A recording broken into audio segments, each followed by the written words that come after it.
स्वागत है। आज हम एक ऐसी चीज पे गहराई से बात करने वाले हैं जो हम रोज इस्तेमाल करते हैं, हमारे दांत। और हाँ, उनकी देखभाल वाले प्रोडक्ट्स। हमारे पास कुछ तकनीकी दस्तावेज हैं, मतलब कुछ टेक्निकल डॉक्यूमेंट्स के हिस्से हैं जिनमें इन डेंटल प्रोडक्ट्स में क्या होता है, कौन से केमिकल्स हैं, उनका असर क्या है, ये सब बताया गया है। तो आज का मकसद क्या है? यही कि इन प्रोडक्ट्स के टाइप, उनके मेन इंग्रेडिएंट्स और वो असल में काम कैसे करते हैं, इसे थोड़ा समझें। तो चलिए शुरू करते हैं ये पड़ताल। बिल्कुल। और ये जानना बड़ा दिलचस्प भी है कि रोजमर्रा की चीजों में आखिर है क्या। और ये समझने के लिए कि ये प्रोडक्ट्स काम कैसे करते हैं, हमें पहले दांतों की जो बेसिक बनावट है ना, उसे थोड़ा सा याद करना होगा, जैसा हमारे सोर्सेज में भी बताया है।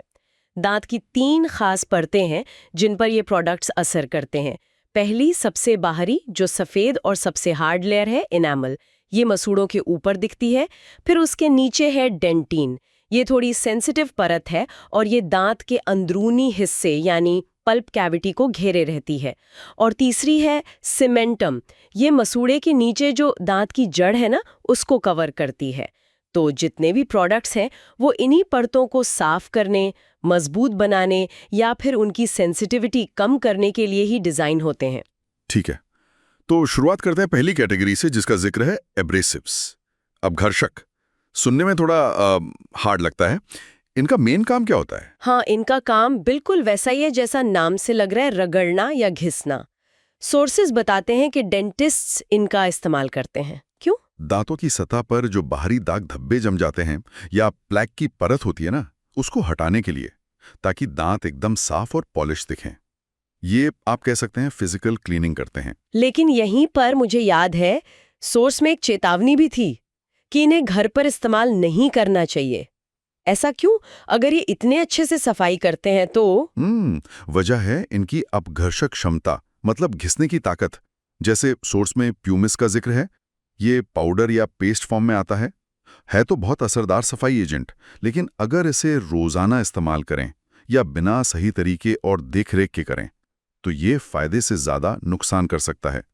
दिक्कत यह है कि ये दांतों की जो सबसे बाहरी सुरक्षा परत है ना, इनामल, उसको भी घिस सकता है। और इनामल एक बार घिस गया तो वो दोबारा नेचुरली बनता नहीं है। इसीलिए इनका इस्तेमाल सिर्फ प्रोफेशनल माहौल में कंट्रोल तरीके से ही ठीक माना जाता है। अच्छा, मतलब ये एक तरह की दोधारी तलवार हो गई। सफाई तो बढ़िया, पर ज्यादा हुआ तो इनामल गया। सोर्स में ये भी था कि पाउडर जो हैं वो आमतौर पर पेस्ट से ज्यादा एब्रेसिव होते हैं। तो क्या इसका मतलब ये हुआ कि पाउडर फॉर्म घर पर इस्तेमाल के लिए और भी खतरनाक हो सकता है? हाँ, आमतौर पर ऐसा कह सकते हैं, क्योंकि पाउडर के कण ज्यादा खुरदुरे हो सकते हैं या फिर उनकी कॉन्सेंट्रेशन को कंट्रोल करना मुश्किल होता है घर पर। पेस्ट में क्या होता है कि एब्रेसिव कणों को बाकी चीजों के साथ मिक्स किया जाता है, तो उनकी इंटेंसिटी थोड़ी कम हो जाती है, लगाना भी आसान होता है। पर मेन बात वही है, चाहे पाउडर हो या पेस्ट, जो मजबूत एब्रेसिव्स हैं वो घर पर रोजाना इस्तेमाल के लिए नहीं है। हमारे जो रोज की टूथपेस्ट होते हैं ना, उनमें जो एब्रेसिव्स होते हैं वो बहुत माइल्ड होते हैं और सेफ मात्रा में होते हैं। समझ गया। तो इनामल बचाना सबसे जरूरी है। चलिए अब सतह की सफाई से आगे बढ़ते हैं, दांतों को अंदर से बचाने वाले एजेंट्स की बात करते हैं। Anti caries agents. नाम से ही लग रहा है कि कैविटी के खिलाफ हमारे सोल्जर हैं। सोर्स कहता है कि ये मुंह में जो माइक्रो ऑर्गेनिज्म सड़न पैदा करते हैं उसे रोकते हैं। ये काम कैसे करते हैं आखिर? बिल्कुल। देखिए, डेंटल कैरीज यानी दांतों की सड़न, उसका मेन कारण है मुंह के बैक्टीरिया। जब हम कुछ खाते हैं, खासकर मीठा या जिसमें कार्बोहाइड्रेट ज्यादा हो, तो ये बैक्टीरिया उसे एसिड में बदल देते हैं। और यही एसिड है जो धीरे धीरे दांत के एनामल को और फिर डेंटिन को भी घोलना शुरू कर देता है। और बस बन गई कैविटी। एंटी कैरीज एजेंट्स क्या करते हैं? वो इसी प्रोसेस में दखल देते हैं।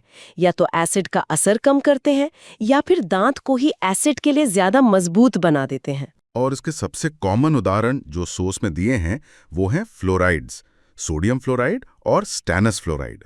फ्लोराइड का नाम तो हम सबने सुना ही है, बचपन से टूथपेस्ट के एड्स में आता है। तो ये सोडियम फ्लोराइड कैसे काम करता है?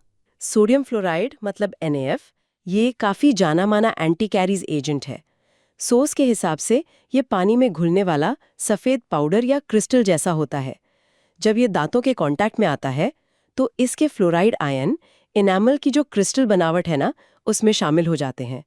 इससे इनेमल की केमिकल बनावट थोड़ी बदल जाती है और वो एसिड अटैक के लिए ज़्यादा रेजिस्टेंट हो जाता है, मतलब आसानी से घुलता नहीं। और ये बैक्टीरिया की एसिड बनाने की क्षमता को भी कुछ हद तक कम कर सकता है, ऐसा भी है। सोर्स में इसके 2% घोल के टॉपिकल यूज का जिक्र है। तो ये एक तरह से इनेमल के लिए शील्ड, एक कवच का काम करता है। लेकिन फिर ये स्टेनस फ्लोराइड SnF2 क्यों? ये भी सफेद क्रिस्टलीय पाउडर है, पर सोर्स कहता है इसका स्वाद कड़वा और नमकीन होता है।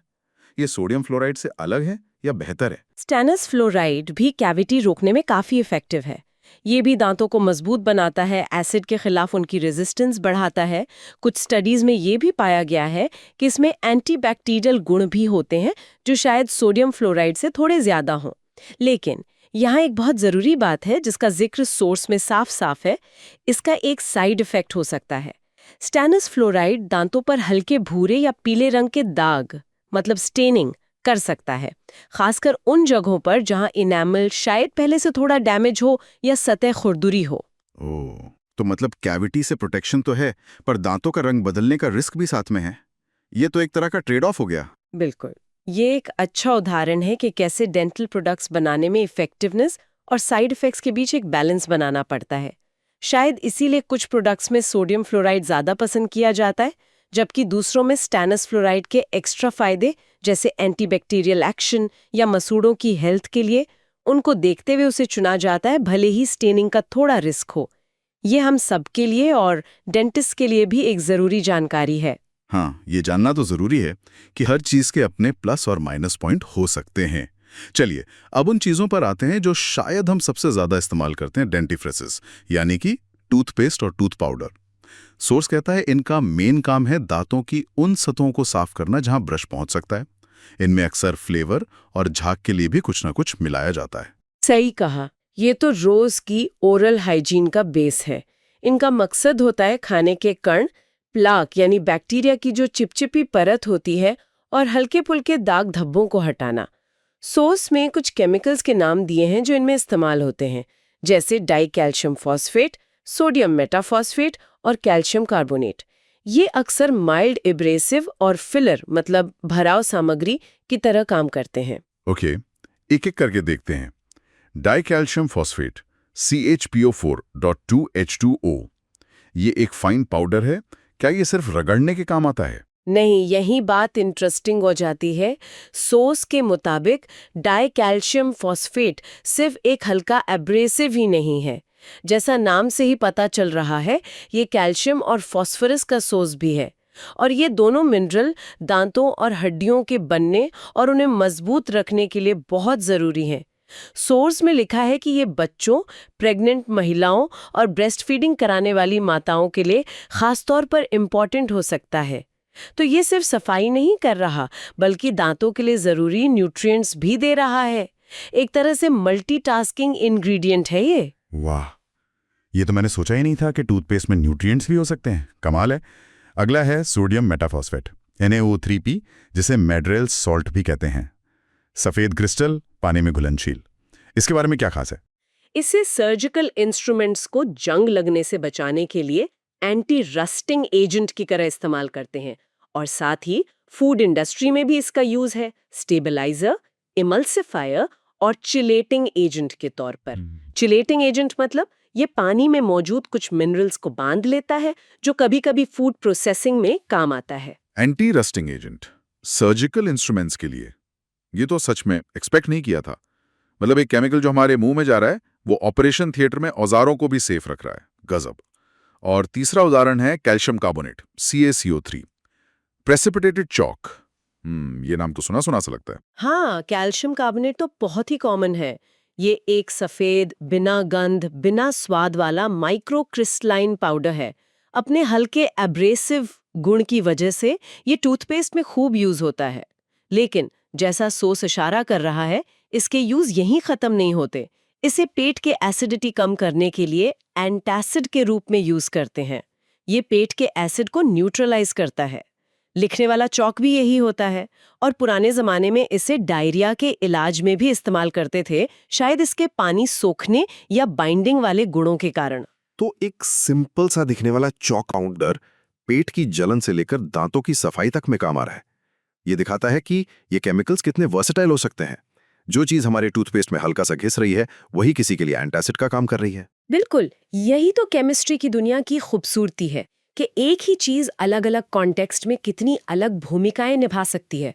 यह हमें याद दिलाता है कि इन प्रोडक्ट्स के फॉर्मुलेशन में सिर्फ दांतों की हेल्थ ही नहीं बल्कि केमिस्ट्री की भी गहरी समझ शामिल होती है। ये तो सचमुच बहुत ज्ञान बढ़ाने वाली बात है। अब एक और जरूरी कैटेगरी पर आते हैं जिससे कुछ लोगों को ज्यादा प्रॉब्लम होती है, डिसेंसिटाइजेशन एजेंट्स, यानी वो इंग्रेडिएंट्स जो दांतों की झंझनाहट, सेंसिटिविटी उसे कम करते हैं। सोर्स बताता है कि ये प्रॉब्लम खासकर मसूड़ों के पास होती है जहां इनामल घिस गया हो। हाँ, ये बहुत कॉमन प्रॉब्लम है। जब इनामल की परत हट जाती है या मसूड़े नीचे खिसक जाते हैं तो नीचे की डेंटिन परत एक्सपोज हो जाती है। डेंटिन में हजारों बहुत बारीक नलिकाएं मतलब ट्यूब्यूल्स होती हैं जो सीधे दांत की नस यानी पल्प तक जाती हैं। तो जब ठंडा, गरम, मीठा या खट्टा कुछ भी इन खुली नलिकाओं के कांटेक्ट में आता है तो ये नस तक एक सिग्नल भेजता है और उसी को हम तेज दर्द या झंझनाहट की तरह महसूस करते हैं। डिसेंसिटाइजेशन एजेंट्स इसी प्रोसेस को रोकने या कम करने का काम करते हैं। और इसके लिए सोर्स में जिंक क्लोराइड और स्ट्रोंटियम क्लोराइड के उदाहरण है। ये कैसे काम करते हैं? क्या ये उन नलिकाओं को बंद कर देते हैं? हाँ, ज्यादातर यही माना जाता है। जिंक क्लोराइड के बारे में सोर्स बताता है कि ये सफेद पाउडर या दानेदार फॉर्म में होता है और एक अच्छा एस्ट्रिंजेंट है। एस्ट्रिंजेंट का मतलब है कि ये टिश्यूज को सिकोड़ता है और सतह पर एक परत जैसा बना सकता है। दांतों की सेंसिटिविटी कम करने के लिए इसे 10% सोल्यूशन में यूज करने का जिक्र है। तो ये शायद ऐसा करता है कि वो जो डेंटिन की खुली नलिकाएं हैं ना, उनके मुंह को ब्लॉक कर देता है या सिकोड़ देता है, जिससे बाहर की सेंसेशन नस तक पहुंची नहीं पाती। सोर्स इसके दूसरे यूज भी बताता है, जैसे अल्सर और फिस्टुला के इलाज में। ये भी शायद इसके एस्ट्रिंजेंट गुणों की वजह से ही हो। और स्ट्रोंटियम क्लोराइड, ये रंगहीन क्रिस्टल या सफेद दानों जैसा होता है। स्ट्रोंटियम क्लोराइड भी डिसेंसिटाइजिंग टूथपेस्ट में यूज होने वाला एक जाना माना इंग्रेडिएंट है। सोर्स ने ब्रैकेट में सेंसोडाइन का नाम मेंशन किया है, जो इस तरह के प्रोडक्ट्स का एक फेमस ब्रांड है। हालांकि हमें किसी ब्रांड को एंडोर्स नहीं करना है। ये भी शायद जिंक क्लोराइड की तरह ही डेंटिन की नलिकाओं को ब्लॉक करके काम करता है, या हो सकता है नस की उत्तेजना को कम करने में भी इसका कोई रोल हो। लेकिन यहाँ सोर्स एक और बात बताता है जो थोड़ी सी चौंकाने वाली है। क्या बात? सोर्स में लिखा है कि इसका इस्तेमाल ऑस्टियोपोरोसिस यानी हड्डियों के कमजोर होने की बीमारी, उसमें हड्डियों के डीमिनरलाइजेशन को बढ़ावा देने के लिए किया गया है। ये सुनने में एकदम उल्टा लगता है क्योंकि हम तो आमतौर पर हड्डियों को मजबूत बनाने के लिए मिनरलाइजेशन चाहते हैं, है ना? हाँ, ये तो बिल्कुल उल्टा लग रहा है। हड्डियों का डीमिनरलाइजेशन क्यों चाहेंगे भला? देखिए, ये पॉइंट सोर्स में बहुत डिटेल में नहीं समझाया गया है। हो सकता है ये किसी खास एक्सपेरिमेंटल कंडीशन का जिक्र हो या कोई पुरानी थ्योरी हो जो अब यूज में नहीं है। ये भी हो सकता है कि इसका मतलब हड्डियों की जो रीमॉडलिंग प्रोसेस होती है उसके किसी खास पहलू से हो। लेकिन क्योंकि सोर्स में क्लैरिफिकेशन नहीं है, ये थोड़ा कंफ्यूजिंग है। पर ये हमें एक जरूरी बात जरूर सिखाता है। एक केमिकल का शरीर में असर बहुत कॉम्प्लेक्स हो सकता है और उसका इफेक्ट इस बात पे डिपेंड करता है कि उसे किस कॉन्टेक्स्ट में यूज किया जा रहा है। जो चीज दांतों पर सेंसिटिविटी कम कर रही है वो हड्डियों पर शायद कुछ और असर करे। ये दिखाता है कि किसी भी केमिकल के सारे इफेक्ट समझने के लिए काफी रिसर्च की जरूरत होती है। बिल्कुल। ये याद रखना जरूरी है कि बॉडी एक कॉम्प्लेक्स सिस्टम है।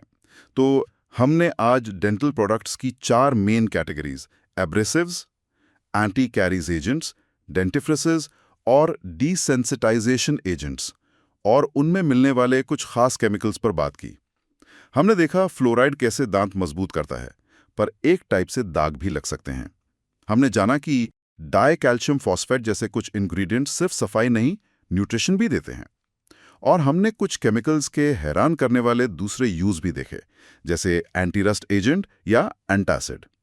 तो इन सब बातों को समेटते हुए क्या मेन टेक अवे है, क्या निष्कर्ष निकाल सकते हैं हम? मेरे ख्याल से सबसे जरूरी बात यह है कि डेंटल प्रोडक्ट्स बनाना एक बैलेंसिंग एक्ट है। एक तरफ हमें इफेक्टिव सफाई चाहिए एब्रेसिव से, और प्रोटेक्शन चाहिए एंटी कैरीज एजेंट्स, डिसेंसिटाइजर से। दूसरी तरफ हमें ये भी पक्का करना है कि ये प्रोडक्ट सेफ हों, इनेमल को नुकसान ना पहुंचाएं या कोई और अनचाहा साइड इफेक्ट्स ना हो, जैसे स्टेनिंग। हमने देखा कि कई इंग्रेडिएंट्स मल्टी फंक्शनल होते हैं जिनके डेंटल यूज के बाहर भी काम है। ये उनकी केमिकल नेचर की कॉम्प्लेक्सिटी और वर्सिटैलिटी दिखाता है। इन इंग्रेडिएंट्स और उनके काम को समझना हमें ये जानने में मदद करता है कि ये प्रोडक्ट्स आखिर कैसे काम करते हैं। ये हमें सिर्फ मार्केटिंग के दावों से आगे जाकर साइंस के बेस पर सोचने का मौका देता है। हाँ, पर ये जोर देना जरूरी है कि ये चर्चा सिर्फ जानकारी के लिए है। किसी खास प्रोडक्ट को चुनने या ना चुनने की सलाह देना हमारा मकसद बिल्कुल नहीं है। एकदम सही।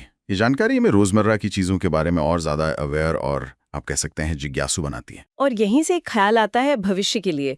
जब हम देखते हैं कि ये केमिकल्स कितने अलग अलग काम कर सकते हैं, इनामल को मजबूत करने से लेकर जंग रोकने तक, तो क्या भविष्य के डेंटल प्रोडक्ट्स और भी स्मार्ट हो सकते हैं?